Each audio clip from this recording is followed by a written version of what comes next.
एक बार किसी एक नगर में एक साहूकार रहता था।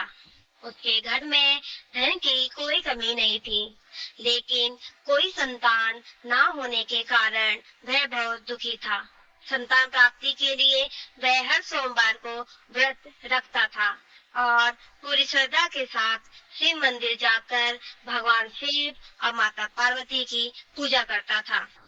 की भक्ति देखकर एक दिन माँ पार्वती प्रसन्न होकर भगवान शिव से साहूकार की मनोकामना पूर्ण करने का निवेदन किया। पार्वती जी के आग्रह पर भगवान शिव ने कहा कि हे पार्वती, इस संसार में हर प्राणी को उसके कर्मों का फल मिलता है और जिसके भाग्य में जो हो उसे भोगना ही पड़ता है। लेकिन पार्वती जी ने साहूकार की भक्ति देखकर उसकी मनोकामना पूर्ण करने की इच्छा व्यक्त की। माता पार्वती के आग्रह पर शिव जी ने साहूकार को पुत्र प्राप्ति का वरदान तो दिया, लेकिन उन्होंने बताया कि वह बालक 12 वर्ष तक ही जीवित रहेगा। इस गुफा में छिपा माता पार्वती और भगवान शिव की बातचीत को साहूकार सुन रहा था, इसलिए उसे ना तो इस बात की खुशी थी और ना ही कोई दुख। वह पहले की भांति शिव जी की पूजा करता रहा। कुछ समय के बाद साहूकार की पत्नी ने एक पुत्र को जन्म दिया।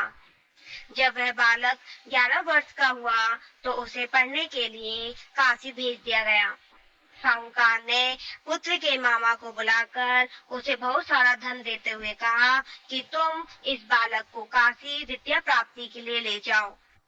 तुम लोग रास्ते में यज्ञ कराते हुए जाना और ब्राह्मणों को भोजन दक्षिणा देते हुए जाना। दोनों मामा भांजे इसी तरह यज्ञ कराते और पंडितों को दान दक्षिणा देते काशी नगरी निकल पड़े। इस दौरान रात में एक नगर पड़ा, जहाँ नगर के राजा की कन्या का विवाह था। लेकिन जिस राजकुमार से उसका विवाह होने वाला था वह एक आंख से काना था। राजकुमार के पिता ने अपने पुत्र के काना होने की बात को छुपाने के लिए सोचा, क्यों ना उसने साहूकार के पुत्र को दूल्हा बनाकर राजकुमारी से विवाह करा दूं। विवाह के बाद उसको धन देकर विदा कर दूंगा और राजकुमारी को अपने नगर ले जाऊंगा। लड़के को दूल्हे के वस्त्र पहनाकर राजकुमारी से विवाह करा दिया गया। साहूकार का पुत्र ईमानदार था, उसे यह बात सही नहीं लगी, इसलिए उसने अवसर पाकर राजकुमारी के दुपट्टे पर लिखा कि तुम्हारा विवाह तो मेरे साथ हुआ है, लेकिन जिस राजकुमार के संग तुम्हें भेजा जाएगा वह एक आंख से काना है। मैं तो काशी पढ़ने जा रहा हूँ। जब राजकुमारी ने चुन्नी पर लिखी बातें पढ़ी तो उसने अपने माता पिता को यह बात बताई। राजा ने अपनी पुत्री को विदा नहीं किया, फिर बारात वापस चली गई। दूसरी ओर साहूकार का लड़का और उसका मामा काशी पहुँचे और वहाँ जाकर उन्होंने यज्ञ किया। जिस दिन लड़का 12 वर्ष का हुआ उस दिन भी यज्ञ का आयोजन किया गया था। लड़के ने अपने मामा से कहा कि मेरी तबीयत कुछ ठीक नहीं है। मामा ने कहा कि तुम अंदर जाकर आराम कर लो। शिव जी के वरदान अनुसार कुछ ही देर में उस बालक के प्राण निकल गए। मृत भांजे को देखकर उसके मामा ने विलाप करना शुरू किया। संयोगवश उसी समय शिव जी और माता पार्वती उधर से जा रहे थे। पार्वती माता ने भोलेनाथ से कहा, स्वामी, मुझे इसके रोने के स्वर सहन नहीं हो रहे हैं। आप इस व्यक्ति के कष्ट को अवश्य दूर करें। जब शिव जी मृत बालक के समीप गए तो वह बोले कि यह उसी साहूकार का पुत्र है जिसे मैंने 12 वर्ष की आयु का वरदान दिया था।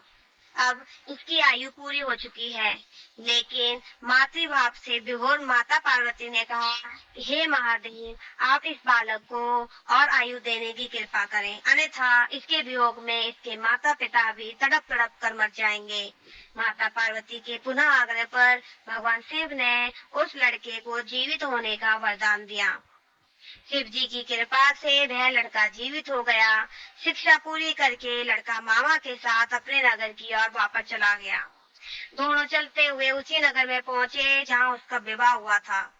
उस नगर में भी उन्होंने यज्ञ का आयोजन किया। उस लड़के के ससुर ने उसे पहचान लिया और महल में ले जाकर उसकी खातिरदारी करी और अपनी पुत्री को विदा भी उसके साथ कर दिया। इधर साहूकार और उसकी पत्नी भूखे प्यासे रहकर बेटे की प्रतीक्षा कर रहे थे। उन्होंने प्रण कर रखा था कि यदि उन्हें अपने बेटे की मृत्यु का समाचार मिला तो वह भी प्राण त्याग देंगे। परंतु अपने बेटे के जीवित होने का समाचार पाकर वह बेहद प्रसन्न हुए। उसी रात भगवान शिव ने साहूकार के स्वप्न में आकर कहा, हे श्रेष्ठी, मैंने तेरे सोमवार के व्रत करने और व्रत कथा सुनने से प्रसन्न होकर तेरे पुत्र को लंबी आयु प्रदान की है। इसी प्रकार जो कोई सोमवार व्रत करता है या कथा सुनता है और पढ़ता है, उसके सभी दुख दूर होते हैं, सभी मनोकामनाएं पूर्ण होती हैं। हे शिव जी महाराज, हे पार्वती माता, जैसे आपने साहूकार की सभी मनोकामनाएं पूरी करी, उसी तरीके से सबकी मनोकामनाएं पूर्ण करना। बोलो महादेव की जय, माँ पार्वती की जय।